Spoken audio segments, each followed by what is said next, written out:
नमस्कार। आज देश की तमाम फटाफट खबरों में आपका स्वागत है। खबरों के लिए आपसे निवेदन है कि आप हमारे चैनल को सब्सक्राइब कर सकते हैं। लड़ाई झगड़ों की बहस के लिए तो आप किसी भी मीडिया चैनलों पर जाके देखेंगे तो इस तरह की बहस खबरें देखते रहेंगे। तो बढ़ते हैं खबरों की ओर। बिहार में जातिगत जनगणना कराने की मांग को लेकर आरजेडी इन दिनों लगातार सरकार को घेर रही है। इसी क्रम में पार्टी ने बिहार बीजेपी के अध्यक्ष संजय जायसवाल पर हमला बोला है। दरअसल बीते दिनों बीजेपी नेता ने एक कार्यक्रम के दौरान कहा था कि उनके लिए दो ही जाति है, अमीर और गरीब। उनके इस बयान पर पलटवार करते हुए आरजेडी ने उन्हें उनके नाम के आगे से जायसवाल हटाकर अमीर या गरीब लगाने की नसीहत दी थी। देश के मुख्य न्यायाधीश जस्टिस एनवी रमन्ना ने शनिवार को कहा कि स्वस्थ लोकतंत्र के लिए जरूरी है कि लोग महसूस करें कि उनके अधिकारों और सम्मान को मान्यता दी गई है और उन्हें संरक्षित किया गया है। उन्होंने इस बात पर भी जोर दिया कि न्याय से इनकार करने में अंततः अराजकता फैलेगी। त्रिपुरा बीजेपी के अध्यक्ष और राज्यसभा सांसद मानिक साहा त्रिपुरा के नए मुख्यमंत्री पद की शपथ लेंगे। 6 साल पहले उन्होंने कांग्रेस छोड़ी थी। पेशे से डेंटल सर्जन रहे साहा त्रिपुरा क्रिकेट एसोसिएशन के अध्यक्ष भी रहे हैं। कोर्ट के आदेश के बाद शुरू हुए ज्ञानवापी मस्जिद और श्रृंगार गौरी मंदिर के सर्वे के आज दूसरा दिन है। सर्वे की कार्रवाई सुबह 8 बजे से शुरू होने जा रही है। वादी और प्रतिवादी पक्ष के साथ प्रशासन के अधिकारी पहुंच चुके हैं। उनकी मौजूदगी में सर्वे का कार्य संपन्न होगा। भारत ने बीते दिन ही गेहूं के निर्यात पर तत्काल प्रभाव से रोक लगा दी है। इस फैसले की G7 ने निंदा की थी, जिस पर अब भारत ने कहा कि वह कमजोर देशों और पड़ोसियों को गेहूं आपूर्ति देना बंद नहीं करेगा। गेहूं के निर्यात पर प्रतिबंध का फैसला अनाज के दाम को काबू में करने के लिए किया गया है। राजस्थान में भीषण गर्मी का दौर जारी है। यहाँ 23 शहरों में शनिवार को अधिकतम तापमान 44 डिग्री सेल्सियस से अधिक दर्ज किया गया।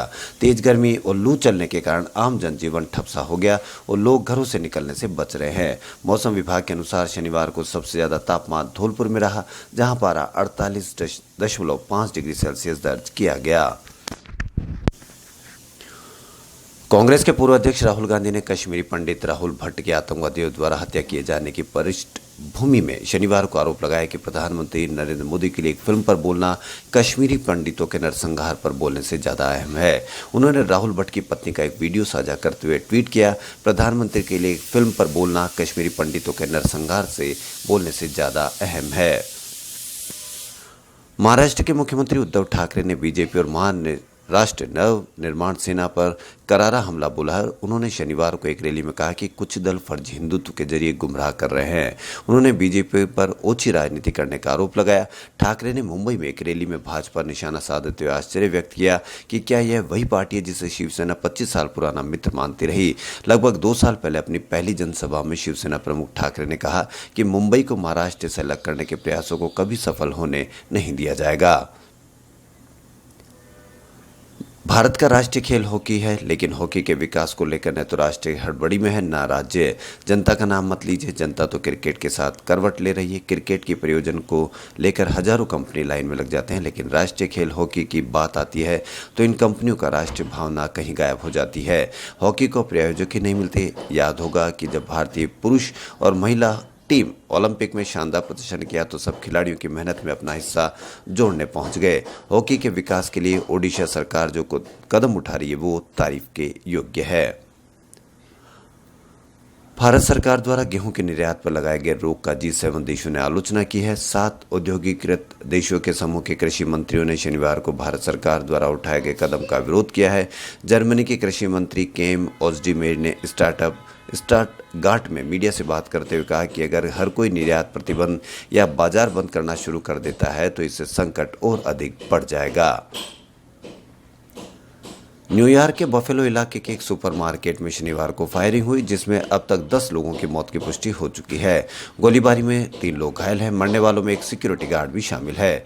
घटना शनिवार दोपहर को हुई, जिनमें 13 लोगों को गोली मारी गई, जिनमें से 11 अश्वेत हैं। जिस इलाके में घटना हुई वह भी एक अश्वेत बहुल इलाका है। जैसलमेर से 140 किलोमीटर दूर बॉर्डर पॉइंट 609 पर एक नया टूरिस्ट डेस्टिनेशन तैयार हो चुका है।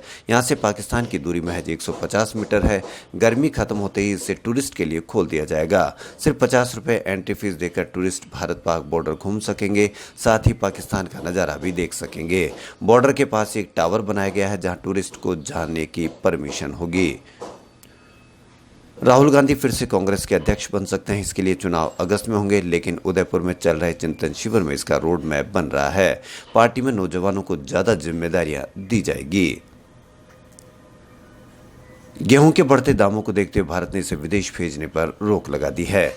भारत अभी 69 देशों को गेहूं निर्यात कर रहा है। इसकी कीमतें बढ़ने से रिटेल मार्केट में आटा महंगा हो रहा है। इसका एवरेज रेट करीब 33 रुपए किलो हो गया है। एक साल में आटा 13% महंगा हुआ है। पिछले साल 13 मई को इसका रेट 29 रुपए किलो था। रबी सीजन में गेहूं का उत्पादन घटने का भी अनुमान है। यूपी के मदरसों में पढ़ने वाले क्लास शुरू होने से पहले सुबह की प्रार्थना के वक्त राष्ट्रगान भी गाएंगे। 12 मई को राज्य के मदरसा शिक्षा बोर्ड परिषद ने इसका आदेश जारी किया तो थोड़ा विवाद भी हुआ। राष्ट्रगान से जुड़े नियमों पर पहले भी विवाद हुए हैं। एक मामला 1986 में केरल में हुआ था। इस केस पर सुप्रीम कोर्ट ने ऐतिहासिक फैसला दिया था, जिसे आगे चलकर राष्ट्रगान से जुड़े कई मामलों में आधार माना गया था। क्रिकेट जगत में एक बार फिर शोक की लहर छा गई। ऑस्ट्रेलिया के पूर्व ऑलराउंडर और दिग्गज क्रिकेटर एंड्रू साइमंड्स का निधन हो गया। एजेंसी के अनुसार शनिवार रात करीब 10 बजे टाउन्सविल में एक कार दुर्घटना में उनकी मौत हुई।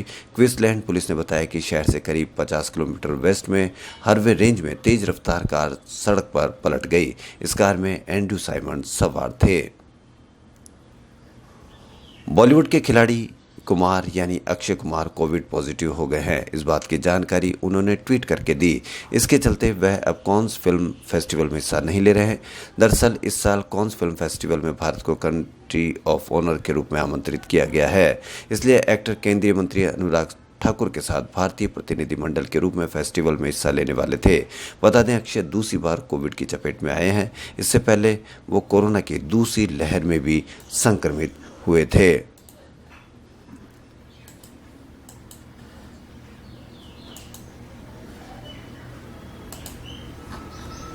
रानिल विक्रमसिंघे श्रीलंका के नए प्रधानमंत्री बन गए हैं। वहीं नॉर्थ कोरिया में कोरोना का पहला केस मिलने से पूरे देश में लॉकडाउन लगा दिया गया है। इधर प्रधानमंत्री नरेंद्र मोदी गुरुवार शाम दूसरे कोविड-19 ग्लोबल वर्चुअल समिट में शामिल हुए। खबरों फिलहाल इतना ही। यदि आपको हमारा चैनल पसंद आए तो लाइक, सब्सक्राइब और शेयर अवश्य करें। धन्यवाद।